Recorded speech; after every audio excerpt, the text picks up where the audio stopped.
झारखंड में इन दोनों भाषा को लेकर या खतियान को लेकर जो आंदोलन चल रहे हैं, उस परिप्रेक्ष्य में हम लोगों ने तमाम नेताओं से, क्रांतिकारी लोगों से, आंदोलनकारियों से आपकी मुलाकात कराई है। लेकिन इस कड़ी में जो एक नाम छूट गए हैं वो है सालखन मुर्मू। पिछले दिनों इनका संबंध जेडीयू से था, लेकिन वर्तमान में आदिवासी सिंगल अभियान के कर्ता धर्ता के रूप में हैं। आज रांची में विशेष कार्यक्रम के लिए आमंत्रित हुए हैं, लिहाजा उनसे बात करके ये जानने की कोशिश करते हैं कि भाषा को लेकर के और खतियान को लेकर जो कुछ आंदोलन चल रहा है उस पर सालखन मुर्मू जी का आपका क्या मंतव्य है। ये तमाम जो आंदोलन चल रहे हैं इसका क्या देखते हैं, इसका आउटकम क्या देखते हैं, भविष्य क्या देखते हैं? देखिए, इसके इतिहास में पहले जाना चाहिए। झारखंड और बृहद झारखंड की मांग खतियान के आधार पर नहीं हुई थी। उसकी मांग का आधार था भाषा, संस्कृति और एक जाति विशेष के लोग। जैसे झारखंड और बृहद झारखंड के पड़ोस में बिहार है, बंगाल है, उड़ीसा है।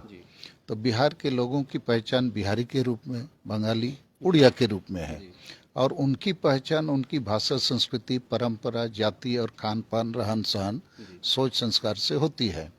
तो जो लोग न बिहारी हैं, न बंगाली हैं, न उड़िया हैं, उनको झारखंडी का दर्जा दिया गया और उनके लिए अलग झारखंड की मांग की गई थी, बृहद झारखंड की, लेकिन छोटा झारखंड मिला।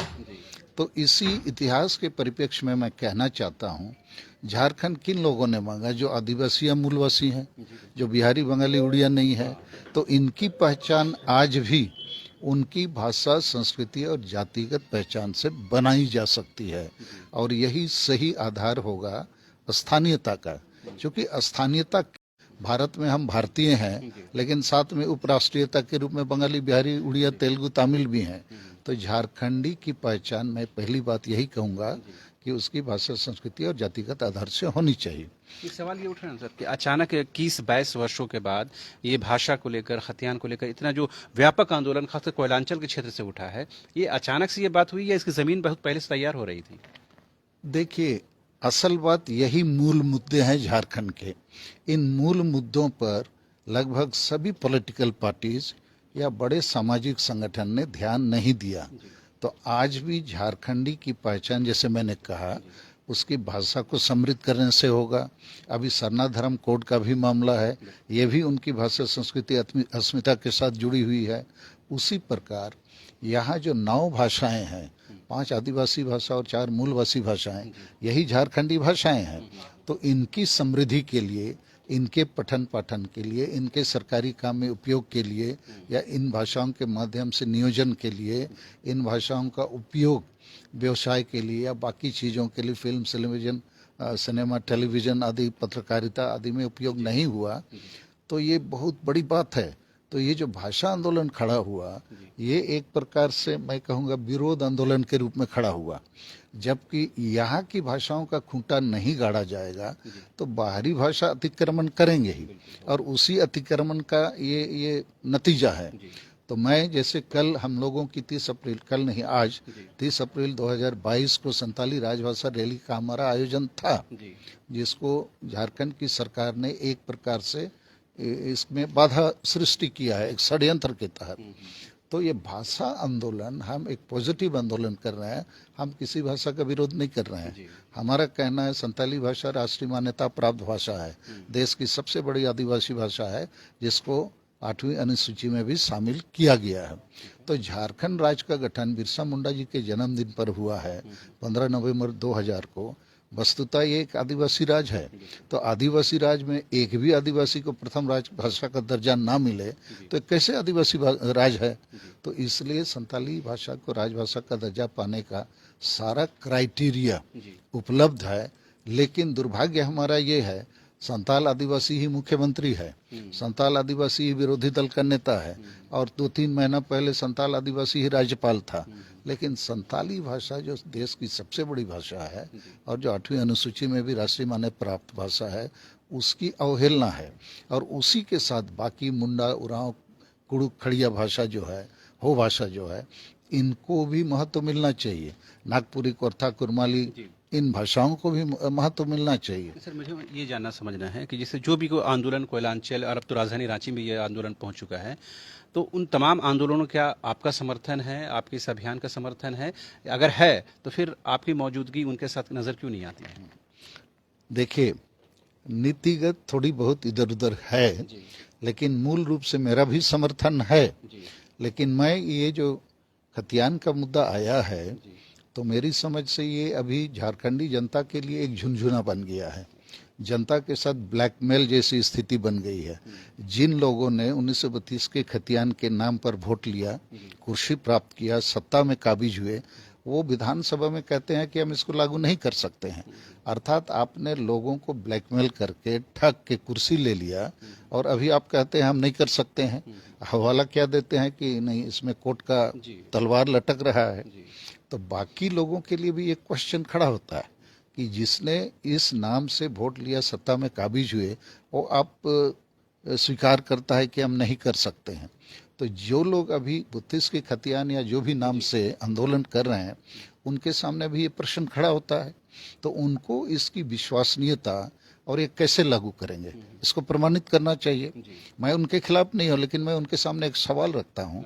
तो इसका लीगल या टेक्निकल बात ये है कि उन्हें या तो झारखंड हाई कोर्ट का जो फैसला आया था खतियान के खिलाफ में 27 नवंबर 2002 को, तो उसके खिलाफ में झारखंड हाई कोर्ट में एक रिव्यू पिटीशन करना चाहिए, वहाँ पास करके लोगों में विश्वसनीयता कायम करनी चाहिए कि झारखंड के मुख्यमंत्री ने हम लोगों के साथ धोखेबाजी की है, देखो ये संभव है। या इन्हें सुप्रीम कोर्ट जाके इसको स्थापित करना चाहिए। तो ये दोनों काम नहीं करेंगे और ये आप बोलते ही रहेंगे हम लोग 32 का खतियान लागू करेंगे, तो एक प्रकार से ये केवल जिद होगा, लोगों को फिर ब्लैकमेल करना होगा। हो सकता है आप इसी नाम से फिर सत्ता में आ गए, फिर आप आने के बाद कहेंगे हम भी नहीं कर सकते हैं।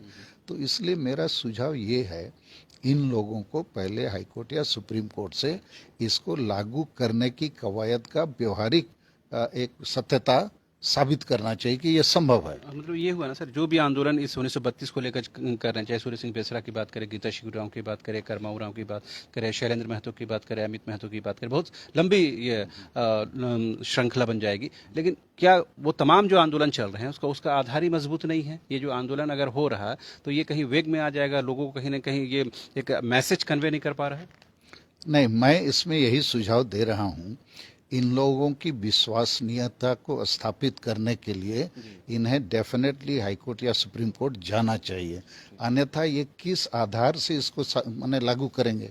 जैसे हेमंत सोरेन या जेएमएम पार्टी जो है इसी नाम से सत्ता में आई, तो मान लीजिए ये लोग लागू कर पाते, तो इतनी जो जनता इन लोग के खिलाफ है, रोज पुतला दहन कर रही है, छीथू कर रही है, ये तो वही लूटते। इसका और वोट बैंक विस्तार होता, इसको खूब अच्छा माने लोकप्रियता हासिल होती। तो निश्चित बात है, या तो एडवोकेट जनरल झारखंड का है, उसने लिखित रूप से इनको एडवाइस किया होगा कि संभव नहीं है, या जो आईएएस अफसर लोग हैं वो भी इसके मामले पर अपना हाथ पीछे खींच लिए हैं। तो इसी प्रकार जो लोग अभी ये बात उठा रहे हैं कि हम लागू कर सकते हैं, तो उनको प्रमाणित करना चाहिए, ये मेरा सुझाव है।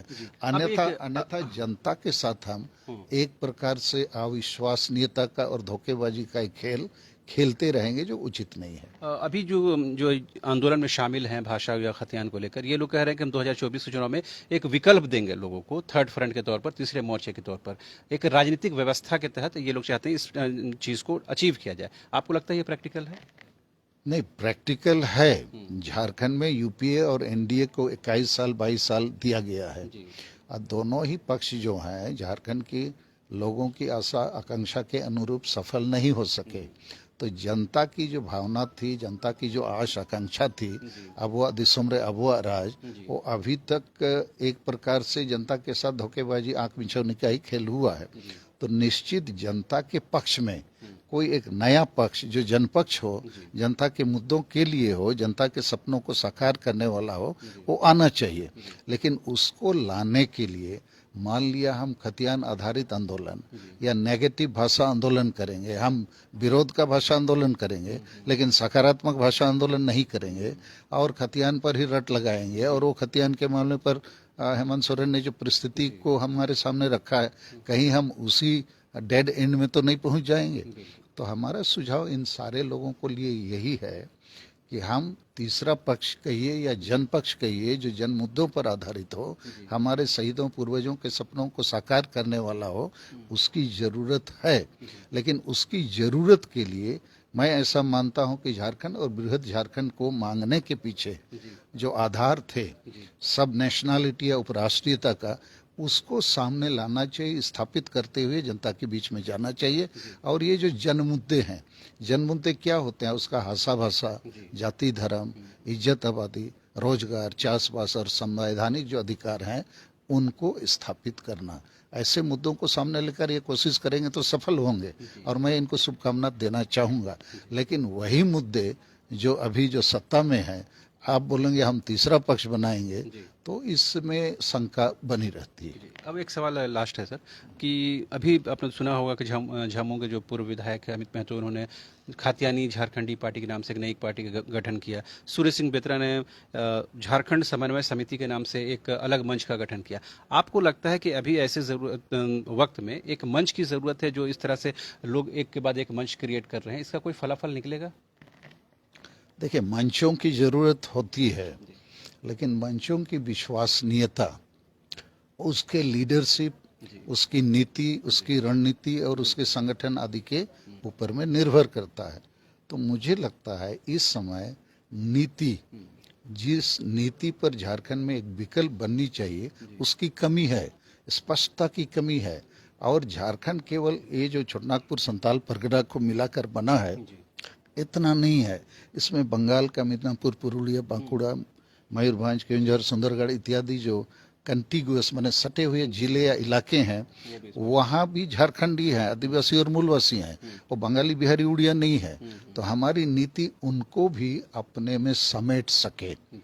जैसे बंगाल, वहाँ बांग्लादेश के लोग भी आकर ढुक रहे हैं, घुस रहे हैं, स्थापित हो रहे हैं। क्यों? क्योंकि बंगाली भाषा, संस्कृति और उनकी अस्मिता का मामला है। तो इसलिए उनको समाहित किया जा सकता है। जैसे पंजाब, कोई पंजाबी झारखंड में है या कनाडा में है या ऑस्ट्रेलिया में है, उसका भी जो गढ़ है या इपी सेंटर है वो पंजाब है। तो झारखंडी के बीच में बहुत सारे लोग आसाम की चाय बागानों में 150 साल पहले गए हुए हैं। ना उनको वहाँ असामीज का दर्जा मिल रहा है, ना एसटी का दर्जा मिल रहा है। वो चाय जनजाति माने टी ट्राइब्स के रूप में गिने जा रहे हैं। तो उनका भी जड़ झारखंड है।